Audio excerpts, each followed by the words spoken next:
देखिए मैं आज से कोई नहीं, मेरे दो बयान हैं, कहिए तो मैं आपको दिखा दूं। 3 महीने पहले और 10 अक्टूबर को फिर दोबारा मैंने इस बात को कहा था कि ये चुनाव हाईजैक हो चुका है, अब इस चुनाव का कोई मतलब नहीं है।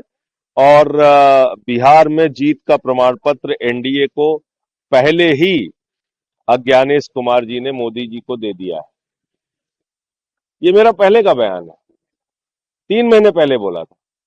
80 लाख वोट जिस राज्य में काट दिए जाएंगे, जिस राज्य में 5 लाख वोट डुप्लीकेट बनेंगे, जिसमें 1 लाख वोट अता पता नहीं किसका है, उस राज्य के चुनाव परिणाम क्या होंगे? आप सहजता से इस बात को समझ सकते हैं।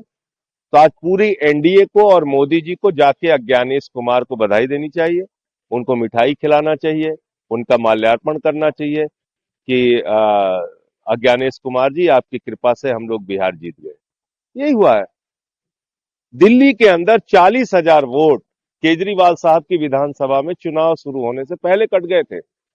दिल्ली के अंदर हमने मंत्रियों के घरों में जहां 3 वोट थे वहां 33 वोट पकड़ा, 25 वोट पकड़ा, 26 वोट, 15 वोट, 22 वोट, ऐसे ऐसे वोट बनवाए गए थे।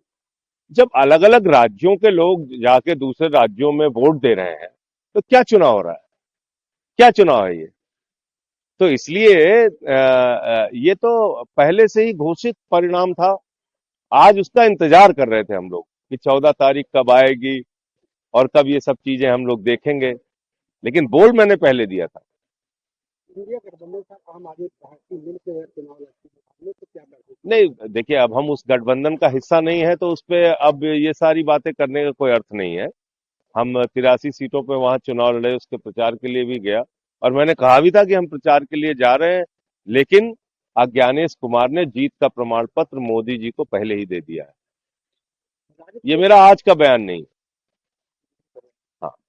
राजद के एक नेता सुनील सिंह, उन्होंने मतगणना के पहले बताया कि अगर हम लोग हारते हैं तो जैसे नेपाल, बांग्लादेश और श्रीलंका की सड़कों पर दृश्य देखे गए थे वो नहीं, इस दोबारा प्रकार के देखे बयान जाएंगे। का मैं समर्थन नहीं करता। क्या चर्चा देखिए, है? ऐसा है, देश सर्वोपरि है। हम जो लड़ेंगे वो लोकतांत्रिक तरीके से लड़ेंगे। हम यहाँ कोई देश को तोड़ने की गतिविधि पैदा करें देश के अंदर, तो वो चीज ठीक नहीं है। हाँ, ये है कि कहीं अगर चुनाव में गड़बड़ी हो रही है उस पे हम आवाज उठाएं, लड़ाई लड़े, वो तो ठीक बात है। लेकिन हम यहाँ इसको बांग्लादेश बना देंगे और नेपाल बना देंगे, इसलिए थोड़ी हम पैदा हुए हैं। पवन खेड़ा, कांग्रेस के पवन खेड़ा ने एक सवाल पैदा किया है कि 2,900 किलोग्राम की विस्फोटक सामग्री फरीदाबाद कैसे पहुंची, एक सवाल उठाया उन्होंने। देखिए, ये सारी बातें तो बिल्कुल जायज हैं कि एक तरफ प्रधानमंत्री जी और पूरी की पूरी बीजेपी दावा करती है कि उन्होंने आतंकवाद खत्म कर दिया। वो देश के ऊपर कोई भी आतंकवादी हमला वो युद्ध माना जाएगा। ये सारे बयान तो मोदी जी के हैं। तो अब तो उन्होंने जाके लाल किला, जो देश का गौरव है, वहां पे ब्लास्ट कर दिया। जैसे मोहम्मद का नाम आ रहा है, जो पाकिस्तान का आतंकवादी संगठन है।